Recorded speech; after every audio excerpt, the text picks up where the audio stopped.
J'ai toujours milité pour le bien-être de notre peuple. C'est qu'il doit manger, c'est qu'il doit boire et comment faire fonctionner ses petites et moyennes entreprises. Nous sommes une province enclavée, nous, Kasaï oriental. Nous avons besoin de la route. Le peuple a besoin de manger. Plus question de la carence de maïs. L'électricité pour tous, pour favoriser les petites et moyennes entreprises, afin de donner de la richesse à notre population.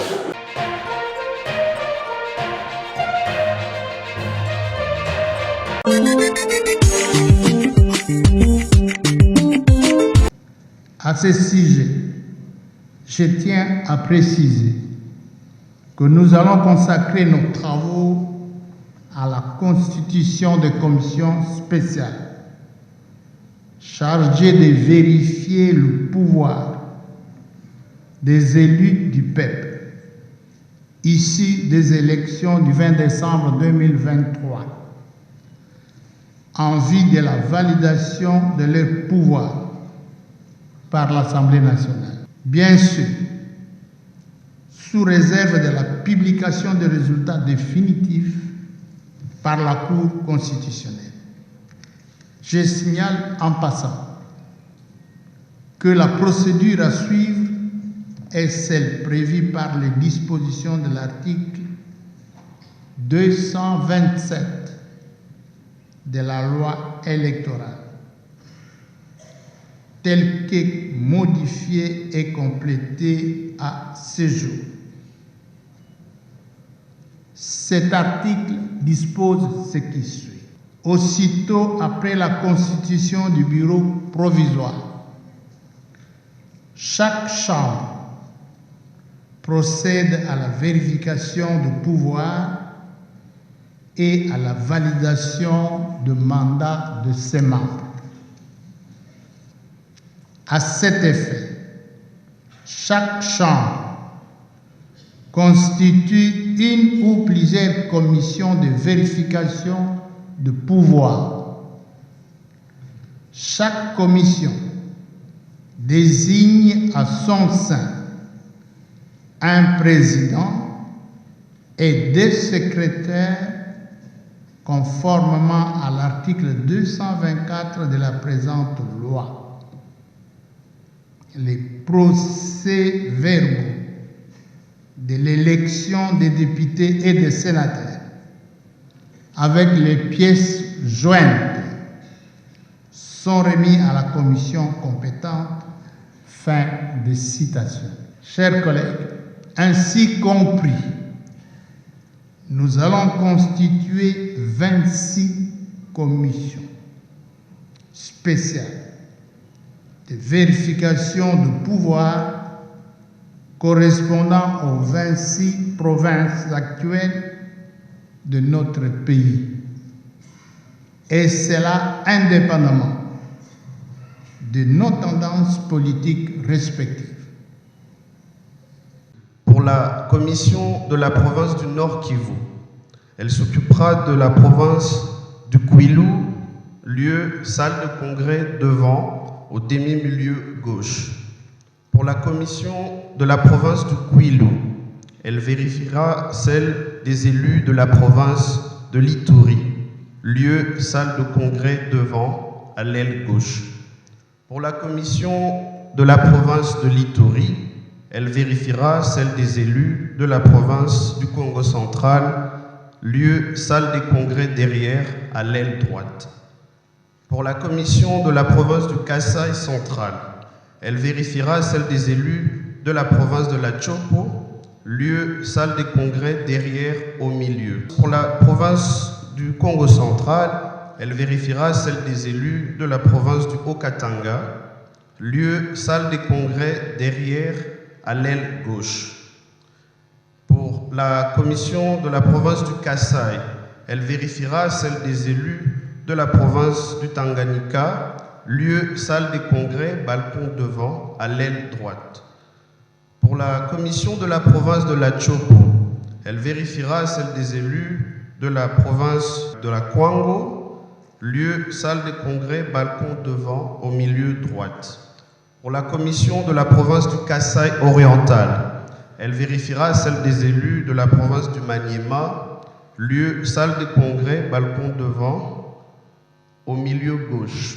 Le président du bureau d'âge a été plus clair, on va constituer les commissions. On travaille sur base du règlement intérieur. Chacun va s'imprégner du règlement intérieur et vérifier les dossiers en tenant compte de ces articles-là de la loi électorale. Et puis, les commissions mettront en place leur bureau. On reviendra en plénière pour faire le rapport. Je suis Michel Moto, élu de Walikale dans la province du Nord Kivu. Je voudrais d'abord remercier mes compatriotes, mes électeurs du territoire de Walikale qui m'ont fait confiance, qui m'ont chargé de venir les représenter ici dans cette auguste Assemblée nationale. Je voudrais aussi rassurer de notre soutien au chef de l'État, son Excellence Félix-Antoine Tshisekedi, qui a été élu massivement à Walikale à plus de 93%, et nous serons derrière lui pour matérialiser sa vision et apporter des résultats aux problèmes qui sont posés par ses électeurs à lui de Walikale, ses compatriotes. Durant cette mandature, notre objet, notre vision sera centrée sur les questions de sécurité alimentaire et aussi sur les questions environnementales. Il est important que l'on se penche sur ces questions cruciales et ces questions autour d'elles, ça regorge de plusieurs autres sous-questions, sous-problèmes qui seront résolus dans le même lot, dans le même paquet. Et donc nous sommes très engagés. Évidemment, les questions d'intérêt général, les questions sociales, l'eau potable, l'électricité, la question des routes, l'accessibilité, les soins de santé, l'éducation, tout ça se retrouve dans ce que nous allons faire et nous mettrons en exergue la sécurité alimentaire. Il faut que les gens se nourrissent, il faut que nous redevenions producteurs de ce que nous mangeons. Et nous en sommes capables. La RDC est un grand pays, Walikale est un vivier nourricier et nous allons travailler dans ce sens. En même temps, nous allons préserver aussi notre environnement en mettant en avant les questions environnementales. Et donc c'est ce créneau-là que nous allons attaquer dans un premier temps. D'abord, le sentiment de redevabilité vis-à-vis de ce peuple souverain qui m'a témoigné toute sa confiance en m'élisant député national et provincial. Donc je me sens redevable vis-à-vis de cette confiance. Je vais donc dire merci à notre peuple qui nous l'a témoigné. Je lui dis infiniment merci et c'est là du fond de mon cœur.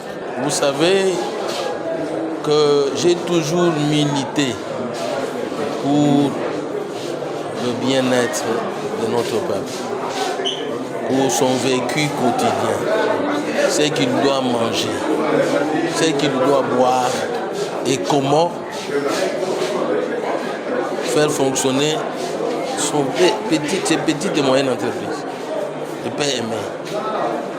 Nous sommes une province enclavée, nous, Kasaï oriental. Nous avons besoin de la route pour être approvisionnés et pour évacuer notre production. Et donc le combat que j'ai engagé depuis dans la législature passée, auquel je n'ai pas eu de suite, le combat de l'AMIBA, j'y reviens. Pour qu'au début de ce mandat, n'est-ce pas, que l'AMIBA se relance. La situation de la SACIM doit être clarifiée, de la commercialisation de sa marchandise. Le peuple a besoin de manger. Plus question de la carence de maïs chez nous. L'électricité pour tous, pour favoriser les petites et moyennes entreprises, afin de donner de la richesse à notre population. Ça va constituer mon combat au cours de cette législature. Nous espérons que le nouveau bureau définitif traitera les questions des propositions de loi avec diligence. Les propositions de loi, les initiatives des parlementaires ne vont pas pourrir dans les tiroirs des bureaux.